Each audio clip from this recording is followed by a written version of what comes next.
I did a 24-hour indoor karting race, and here are 5 key things I learned. Number 1 is race strategy. You need to develop a good race strategy based on the pace of each driver on your team. The most effective way to maximize your track position is for the fastest drivers to do the most stints and the slower drivers to do the least. This might seem harsh on the slower drivers, but at the end of the day, you need to decide with your team, are you there just to take part, or are you there to win the race? Additionally, you need to come up with ways to communicate with your team whilst you're driving on track.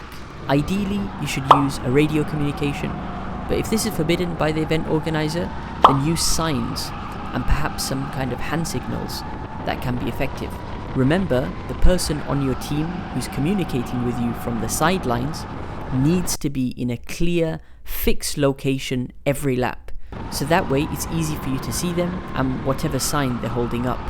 And this brings me on to my second point, which is to focus on consistent driving. When you're out on track, your stint should at least be 1 hour long. During this time, it's important that you drive each lap as similar as possible. Remember, it's a marathon, not a sprint, so stay calm and composed when you're driving. Don't overdrive or get in the habit of making mistakes. Psychologically, you need to be in a flow state.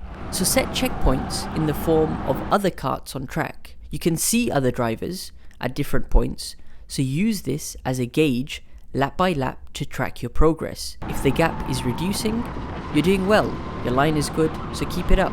But if the gap is extending, then you're losing time and you might want to change your line and try to catch back up again.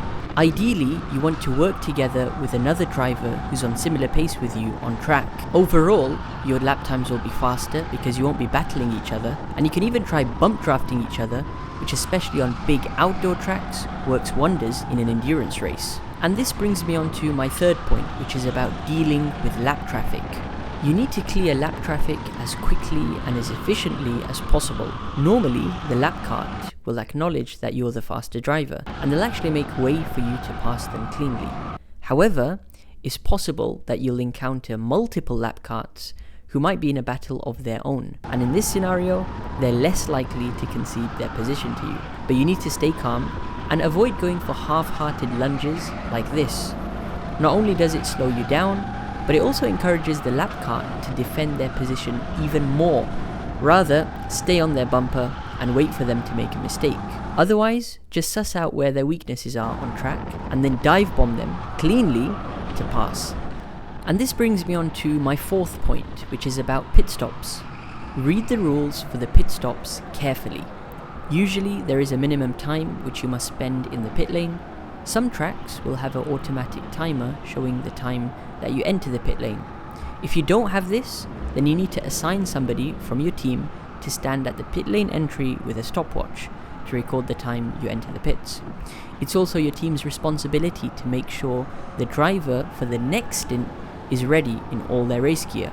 You don't want to leave things to the last minute and then start faffing around looking for your race gear. For the incoming driver, it's their responsibility to carry the correct amount of ballast weight in their cart, so when you do the post-stint weigh-in, you're not underweight. If you're found to be underweight, you can get a big penalty, which just ruins all of your efforts. So it's better to carry even half a kilo of extra ballast to make sure you're above the minimum limit, because remember, you will lose weight during your stint. Now my final point is about rest. Especially in a 24-hour race, get rest when you can. In between stints, you should have sufficient time to lay down somewhere, whether it's at the karting track or in your car. Even a quick nap will give you energy and revitalize you so you're prepared for the stint ahead. Make sure you stay hydrated and fuel up before and after each stint. Before your stint, just have an energy bar of some sort, and then after your stint, you can eat something heavier to refuel. Let me know what tips you have for an endurance race in the comment section down below. You can check out the behind the scenes of my last 24-hour race over here, and you can watch the full, raw, unedited stint from that race over here. And if you did enjoy today's video, be sure to leave a like and subscribe. But until the next video guys, I'll see you next time.